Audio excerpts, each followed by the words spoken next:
बिहार का एक बाहुबली नेता अपनी प्रेमिका का हाथ मांगने उसके घर पहुंचा। लड़की के पिता से जाकर उसने दो टूक कह दिया, मैं आपकी बेटी से शादी करना चाहता हूँ। पिता ने भी शादी की दो शर्तें रखी। बेटी बिहार में नहीं दिल्ली में रहेगी और शादी करनी है तो धर्म बदलना होगा। नेता ने दोनों शर्तें मान ली, लेकिन ये प्रेम कहानी इतनी आसान न थी। आज बिहार की लव स्टोरी सीरीज के 5वें एपिसोड में कहानी पप्पू यादव और रंजीत रंजन की।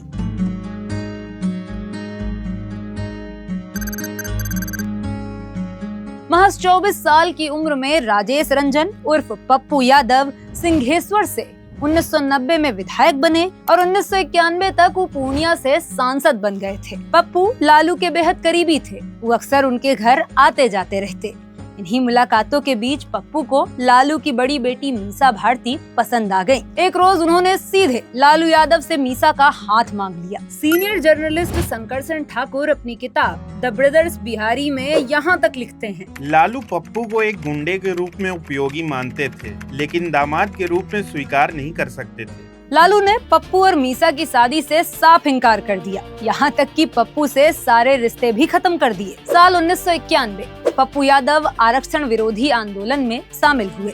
उन पर आंदोलन के दौरान हिंसा फैलाने का आरोप लगा और नेशनल सिक्योरिटी एक्ट के तहत जेल हो गई। पप्पू ने कभियो नहीं सोचा था कि जेल की सलाखें उन्हें प्यार तक ले जाएंगी। पटना की बांकीपुर जेल के पास एक मैदान सटा हुआ था, जहां लड़के अक्सर खेलने आते थे। यहीं पप्पू की पहचान विक्की नाम के एक सिख लड़के से हुई। एक दिन विक्की पप्पू को परिवार के कुछ सदस्यों की फोटो दिखाने ले आया।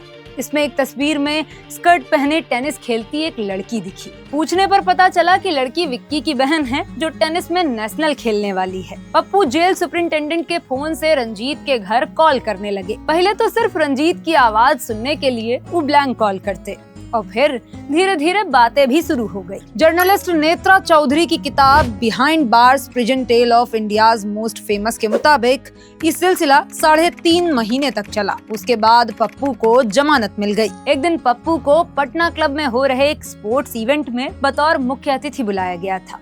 रंजीत भी इसमें हिस्सा ले रही थी। यहाँ पहली बार उन्होंने रंजीत को सामने से देखा और प्यार में पड़ गए। सीमांचल के कई गुटों से उनकी दुश्मनी थी, इसलिए विधायक बनने के बाद से वो हमेशा सिक्योरिटी को साथ लेकर ही चलते। लेकिन पटना के मगध कॉलेज में पढ़ रही रंजीत के मैच देखने के लिए पप्पू बिना किसी सिक्योरिटी के ही चल दिया करते। कई बार वो मोटरसाइकिल से ही रंजीत को देखने पहुंच जाते। रंजीत समझ गई कि पप्पू उनसे प्यार करते हैं। एक दिन उन्होंने सीधे आकर बात की, हम दोनों के धर्म अलग हैं, इसलिए आगे कुछ नहीं हो सकता। पप्पू यादव अपनी आत्मकथा द्रोह काल का पथिक में बताते हैं, बार बार कोशिश करने पर भी रंजीत प्रपोजल को ठुकराती रही, तो एक दिन मैंने बहुत सारी नींद की गोलियां खा ली। पप्पू को पटना मेडिकल कॉलेज में भर्ती कराना पड़ा, लेकिन इससे एक चीज अच्छी हुई, रंजीत का दिल पिघल गया और उन्हें भी पप्पू से प्यार हो गया। हालांकि सिर्फ रंजीत को मनाना ही काफी नहीं था। उनके पिता